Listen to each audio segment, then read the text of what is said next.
आता बातमी एका शेती प्रदर्शनाची आहे। वाशिमच्या जिल्हा क्रीडा संकुलामध्ये महिला बचत गटाचं प्रदर्शन भरलं होतं। ग्रामीण भागातील जवळपास 100 महिला बचत गटांचे वेगवेगळे स्टॉल्स या प्रदर्शनात बघायला मिळाले।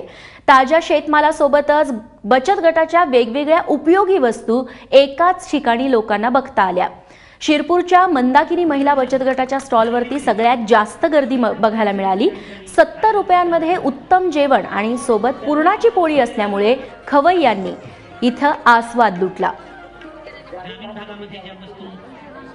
जिल्ह्यातील ज्या महिला बचत गटांना सक्षम करण्यासाठी आर्थिक मदत केली, कौशल्याचं आधारित ट्रेनिंग दिलं, अशा सगळ्या महिला बचत गटांनी जे काही उत्पादन केलंय त्या मालाची विक्री व्हावी आणि प्रदर्शन व्हावं आणि त्याला प्रोत्साहन मिळावं, मार्केटिंग मिळावं म्हणून जिल्हा ग्रामीण विकास यंत्रणेच्या माध्यमातून 3 दिवसाचं हे प्रदर्शनी आणि विक्रीचं आज कार्यक्रम इथं केला। स्टॉल सगळ्यांना उपलब्ध करून दिलेत।